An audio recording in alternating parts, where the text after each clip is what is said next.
Hello everyone, hope you're doing well. So today we have come up with another video. आज हमारे साथ हैं राहुल जो इंटरनेशनल स्टूडेंट हैं यहाँ पे अभी और जो I think month of July 2021.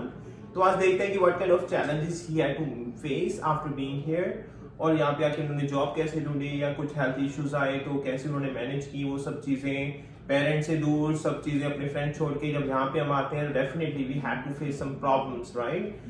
कुछ स्टूडेंट डिप्रेस हो जाते हैं या कुछ और सिचुएशंस क्रिएट हो जाती है नेगेटिव सिचुएशन, तो उनको कैसे हमें रेक्टिफाई करना है, कैसे अपने आप को मोटिवेट रखना है. तो लेट्स अंडरस्टैंड हिज एक्सपीरियंस और क्या हम उन चीजों से सीख सकते हैं, राहुल ने कैसे वो चीजें फेस की.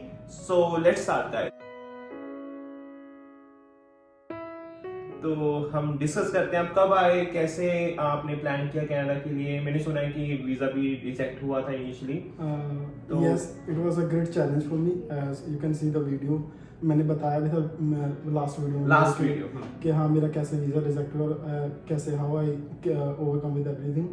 And yes, I came in July 2021. It was a great challenge for me because पहले मेरा वीज़ा रिजेक्ट हुआ, उसके बाद कोविड के कारण फ्लाइट्स बंद हो गई. Then after I came through Mexico, 3 दिन का स्टे था वहाँ पे. सो आई केम इन जुलाई. In the starting, when I was in India, I thought it gonna be really good challenge for me to get a job and to continue my study because India में ठीक था कि हाँ चलो स्टडी चल रही थी सिर्फ, यहाँ पर यहाँ पे हमें सब कुछ मैनेज करना होता है. स्टडी भी मैं इंटरप्ट कर रहा हूँ, सॉरी. अच्छा, स्टडी आपकी ऑलरेडी इंडिया में स्टार्ट हो चुकी है? Yes. Okay. I completed my almost 1 semester in India. So I came when मेरा फर्स्ट सेमेस्टर के मेरे एग्ज़ाम होने वाले थे. So I had to manage the fee for the 3rd semester and 4th semester as well. So जब मैं India यहाँ पे आया तो बिकॉज मेरे कुछ क्लासमेट्स पहले यहाँ पे आ चुके थे. Okay. तो due to that they really help me to get a good job. उसकी वजह से मुझे बहुत फ़ायदा हुआ मेरे 3rd और 4th सेमेस्टर की फीस निकालने में. बट हाँ, इफ़ समवन इज़ कमिंग या आफ्टर फर्स्ट सेमेस्टर और second semester, they are not suppose to worry about it. But हाँ, दे शुड मेक श्योर कि हाँ आप में गुड फ्रेंड सर्कल में होने चाहिए ताकि हम जब यहाँ पे आएँ तो उनकी हेल्प से हम जॉब्स फाइंड कर सकें. और उसके अलावा we can go to the online, there are number of agencies which provide job easily. 20 or 40 hour काम करके हम we can got a collect a fee for both the semesters. तो ये आप जो बात कर रहे हो एजेंसीज की बात कर रहे हो या आप ब्रैम्पटन एरिया की बात कर रहे हो या कहीं पे भी ये चीजें हो सकती हैं? As I am living in Brampton now, और मैं ब्रैम्पटन में ही आया था तो ब्रैम्पटन में it is good to get a job easily. But yeah, in Toronto a person can find it a bit difficult to find get a job, small jobs. But yeah, like some jobs हैं कुछ जैसे कि security guard की job, they can get a security guard license. And Toronto side वहाँ पे बहुत easily security guard की job मिल जाती है. बट यहाँ पे ब्रैम्पटन वेयर हाउस की बहुत सारी जॉब्स हैं जो आप लोग इजीली फाइंड कर सकते हैं. तो ब्रैम्पटन में वेयर हाउस की काफी अच्छी ऑप्शंस है हमारे पास कि अगर कोई स्टूडेंट आ रहा है ब्रैम्पटन में डायरेक्टली वो प्लान कर रहा है तो वेयर हाउस की जॉब्स इजीली मिल जाती हैं यहाँ पे. बट मेक श्योर कि हाँ आप एजेंसीज के थ्रू आप ट्राई कर सकते हो या फिर अगर आपको कोई फ्रेंड सर्कल है यहाँ पे उनके थ्रू आप जॉब्स अप्लाई कर सकते हो. रेफरेंस मिल जाता है, reference is also very important in this country specially. अच्छा, तो इसके अलावा जैसे ओके चलो आपने फिर जॉब स्टार्ट की, कितना मुश्किल हुआ जॉब के साथ और स्टडी साथ में, लाइक कैसे मैनेज किया सब चीज़ों को? First of all I want to tell कि हाँ आई वाज वेरी लकी कि मुझे आते ही मुझे तीसरे दिन काम मिल गया. But it was a 4 hours shift only. So उसके बाद मुझे काम अच्छा लगा तो आई जस्ट एजेंसी ने मुझे काम नहीं दिया for 1 week. But I just calling them again and again and after 1 week I got a regular job. हाँ, उस 7 दिनों में मैंने कुछ 3 जगहों पे 2-2 दिन काम किया. It was a good experience. मुझे लगता है ये स्ट्रगल बहुत ज़रूरी है कनाडा में आने के. जब स्टूडेंट आता है तो उसको पता चलता है कि कैसे लाइफ इज गोइंग ऑन, है ना, how they can manage. But yeah you are not suppose to worry about these things कि हाँ जॉब मिलेगी या नहीं मिलेगी. You can find the job easily through agencies and online and with the friend circle as well. तो agencies जो हैं वो कैसे फाइंड आउट करें? गूगल पे जस्ट सर्च, गूगल पे you can find out like on Kijiji as well. Indeed, you can go for the like cash jobs if you want to do some cash job. और हाँ GTA zone में आप find out कर सकते हैं कि job agency in GTA zone. so you can easily find out. तो उनको गूगल पे सर्च करो and give them a call that yes we are interested working in this area. You can tell them that we are just newcomers and we want to do some warehouse job, any kind of jobs. So they'll provide you as they have the job. Okay तो जैसे आपने contact किया फिर आप job agencies के through आपने start किया काम, पहले 4 आवर्स या 2 आवर्स जो भी आपको काम मिल रहा था। तो गाइस इसमें एक चीज़ और अंडरस्टैंड करने वाले कि हाँ you have to work first, right. ऐसा नहीं है कि आपने आया और आप डिमांड करनी स्टार्ट कर दी कि हाँ जी हमें तो 20 घंटे चाहिए या फिर 40 घंटे चाहिए या जितने भी घंटे चाहिए। तो गाइस फर्स्ट एक आपको अकाउंटेबिलिटी दिखानी चाहिए, ठीक है, कि अपना पोटेंशियल दिखाना चाहिए कि हाँ ठीक है we are actually willing to work. क्योंकि काफी लोग ऐसे भी होते हैं कि हाँ एक शिफ्ट लगा के बाद में भी मना कर दें सुबह उठ के कि हाँ जी मैं नहीं आ सकता, और शिफ्ट है 9 बजे और 7 बजे मना कर दिया।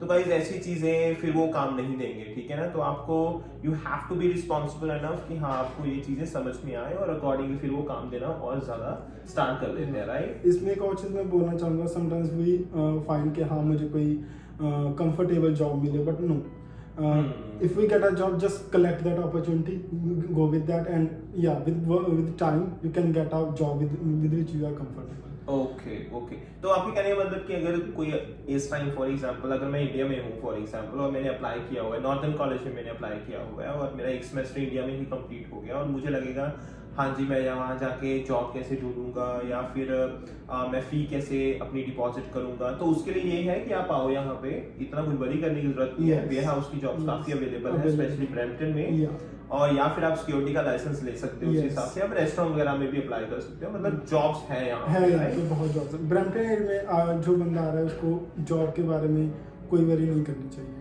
There are number of jobs है। ओके अगर वो नहीं है एजेंसी या फिर फ्रेंड सर्कल होंगे आपके, तो आपको थोड़ा सा एक्सपैंड करने की जरूरत है, नेटवर्किंग अच्छी रखो अपनी, तो जॉब्स मिल जाती है ना। और जॉब मिल गई तो गाइस मुझे लगता है कि थर्ड और फोर्थ सेमेस्टर की जो फी होगी वो इजीली हो जाती है ना।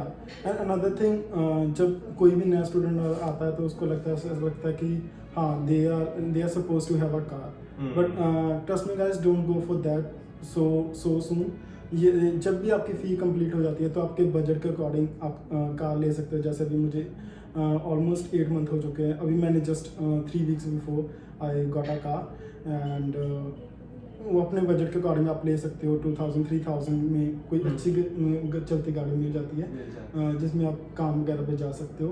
तो you can and once you are done with your fee and all, जब आपको लगेगा कि हाँ चेंज कर सकते हो, आपकी पॉकेट अलाउ करती है, accordingly you can plan car और या फिर उससे अच्छी बेटर कार, राइट। या before your fee don't go for car. Okay और अब मैंने यहाँ पे ये भी सुना है कि काफी स्टूडेंट्स को हेल्थ इश्यूज आते हैं और वो घबरा जाते हैं क्योंकि पेरेंट्स नहीं होते यहाँ पे या फिर फ्रेंड्स ज्यादा नहीं होते, सब लोग बिजी हैं यहाँ पे, लाइफस्टाइल थोड़ा सा ऐसा है ना। तो उनको नहीं पता होता, जैसे गार्ड भी हमारे पास हमेशा फी में जो इंक्लूड हम करके देते हैं इंश्योरेंस, तो वो होता है, तो वो क्यों क्या उसका है? Unfortunately it happened with me. मुझे जब after 2 months when I came here I got some sickness, so due to that, but guard ने उस टाइम मुझे बहुत हेल्प की। तो जब भी आप आए तो जो भी आपका इंश्योरेंस कंपनी है कॉलेज के थ्रू, आप उसके लॉगिन जरूर करें। और जब भी आपको इमीडिएटली आपको किसी भी तरह के मेडिकेशन या किसी तरह के हेल्प की जरूरत होती है तो you can go for the GuardMe और any kind of insurance company, और दे इजीली प्रोवाइड। तो मतलब आपको गाइस अच्छे से वो गार्डमी के जो भी उन्होंने क्राइटेरियाज दिए हुए हैं, पॉइंट्स दिए हुए हैं, जो भी उसमें कवर होता है गाइस, अच्छे से उसको रीड करना चाहिए, ठीक है, ताकि कोई प्रॉब्लम आती है आपको फ्यूचर में तो just go to the hospital, उनको जहाँ पे गार्डमी एक्सेप्ट होता है उनको दिखाओ अपना पॉलिसी नंबर। एंड गाइस कुछ हॉस्पिटल्स में ऐसे होता है, कुछ जो हमारे कुछ जगहों पे ऐसे होता है कि आपको पहले पॉलिसी नंबर दिखाना होता है और उसके बाद you don't need to pay anything, या फिर आपको पहले पे करना पड़ेगा, बाद में आप क्लेम कर सकते हो चीजों को, राइट। तो गाइस वो भी एक बहुत अच्छा एक है पॉइंट। हेल्थ इश्यूज आते हैं, डोंट वरी, होता है, सब इंडिया में भी होता था, यहाँ पे भी होंगी ये चीजें, बट बी वेरी केयरफुल, ठीक है। अपने आप को थोड़ा मोटिवेट करके रखना है, आप सही जगह पे जाओ, सही इंफॉर्मेशन लो, and there is nothing to worry about, ठीक है। या this is a new country, definitely people face lot of challenges, but we are not supposed to get demotivated, just be motivated and first keep your health first, okay, stay healthy and then keep on working. Okay तो यहाँ पे ऐसे चलो आप Brampton की बात कर रहे हैं तो एक दो पॉइंट मेरे दिमाग में और भी आए कि जैसे बेसमेंट में कुछ लोग रहते हैं, जैसे बेसमेंट में एक बना हुआ है कि नहीं जी बेसमेंट में थोड़ा सा विंटर्स में स्पेशली बड़ी प्रॉब्लम आती है, या फिर अपर ग्राउंड फ्लोर पे रहना चाहिए या फर्स्ट फ्लोर पे रहना चाहिए। कुछ हुआ आपके साथ ऐसा कि हाँ यार बेसमेंट में बहुत बुरा हाल है, मैं नहीं रह सकता, डिप्रेशंस होते हैं, ये चीजें मतलब फेस करनी पड़ती हैं? I don't think so because जब मैं आया था मैं बेसमेंट में ही रहता, तो just 2 months before I got I'm renting house now. There is nothing a such issue कि हाँ बेसमेंट में कुछ होता है ऐसा कुछ, इट जस्ट अ सिंपल, हाँ ऐसा होता है कि थोड़ा वहाँ पे विंडोज वगैरह कम होती हैं that is a only thing, but ऐसा कुछ नहीं है कि house and basement are both are same thing, just you are suppose to कि हाँ neat and clean, keep your thing neat and clean and just go with it. Renting a house is bit difficult because you have to take care of snow, आपको driver से snow वगैरह clean करनी पड़ती है ना, and you have to take care of bills, electricity, water, heating and all the things. तो अभी कैसा लग रहा है लाइक आ गए यहाँ पे जुलाई 2021, it's been almost 8-9 months, India में कुछ और सोच के आए होंगे, मे बी उससे ज़्यादा चैलेंज हुए होंगे या फिर कम चैलेंजेस तुम्हें फेस करने पड़े होंगे, तो अब कैसा लग रहा है? लाइक ठीक है ऑलमोस्ट फीस भी हो चुकी है आई थिंक, और अब क्या लग रहा है और आगे का क्या प्लान है फिर? जब मैं इंडिया में था तो आई थॉट कि हाँ आई वॉज वरी कि यार फीस कैसे होगी, क्योंकि $16,000 is not a short money. So yeah, it was good experience for me. After 8 months I am good. I just did with my fee and now I bought a car as well. So आगे का plan है कि till the work permit I'll try to call my parents here so that they can enjoy the life of Canada. और हाँ work permit तक आते आते तो I will try to find some better job, कुछ field job हो जाए तो it will be better for me for the work permit as well. Okay so एक लास्ट क्वेश्चन है कि जैसे कुछ लोगों के कोर्स में गैप नहीं होता 4 मंथ्स का, ठीक है, ब्रेक नहीं होती 4 मंथ्स की, तो आई थिंक आपके कोर्स में थी वो एक जो 4 मंथ्स का, वो कितना बेनिफिशियल था आपके लिए, स्पेशली जब हमने फी डिपॉजिट कर लिया? एक्चुअली मेरे कोर्स में था एक्चुअली 4 मंथ का नहीं 5 मंथ का, क्योंकि मेरे एग्जाम में मंथ में फर्स्ट वीक ही कंप्लीट हो चुके थे। It was great, it gave me great benefits because मेरे 4th सेमेस्टर की फी निकालने में उसने बहुत हेल्प की।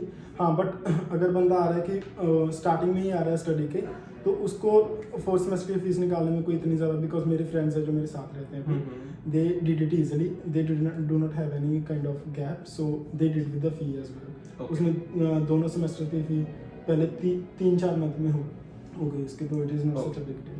Okay so guys I hope this information will be useful because practical experience था कि कोई एक स्टूडेंट आता है यहाँ पे, ठीक है, जिसका ऑलरेडी एक सेमेस्टर इंडिया में कंप्लीट हो चुका है, फिर भी उसको लगता है कि हाँ इंडिया में हमें दिमाग में आती हैं चीज़ें, कैसे फी होएगी, वहाँ पे लाइफस्टाइल कैसा होगा, क्या क्या चैलेंजेस आएंगे।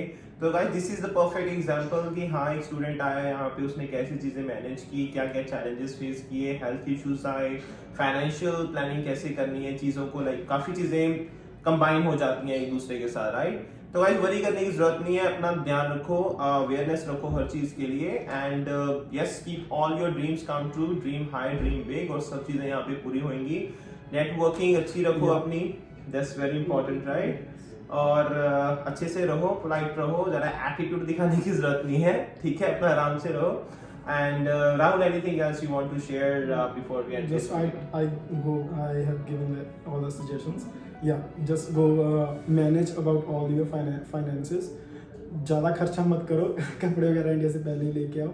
तो यहाँ पे आने का कुछ बोलते हैं कि विंटर्स मेरे फर्स्ट विंटर्स थे, it was not extremely harsh for me, but yeah it was a good experience for me of winters as well. So मतलब आप एक जैकेट लेके आ सकते हो, मतलब जैकेट है यहाँ पे कि ले सकते हो, बाकी इंडिया से जो कपड़े लेके आते हैं, आप घर में जा रहे हो या कहीं काम पे भी जा रहे हो, there are heaters everywhere, so in buses, in cars, you are not supposed to worry about it. This is just a good experience. तो guys ठीक है, I hope this information will be useful. So see you next time with one another topic, another useful one, and guys please subscribe करो, like करो, comment करो, ठीक है। Rahul please बोल दो तुम भी, मैं तो बात कम Please my friends join this channel and keep on liking and subscribing, and share with your friends as well and keep on commenting as well. क्योंकि गाइस हम कोशिश करते हैं कि पर्सनल एक्सपीरियंसेस आपके साथ लेके आए, क्योंकि जो पर्सनल एक्सपीरियंसेस होते हैं गाइस, देखो लिखा हुआ मिल जाता है, ठीक है, वो हम पढ़ सकते हैं, बट जो एक्चुअल में हम यहाँ पे चीजें आके फेस करते हैं,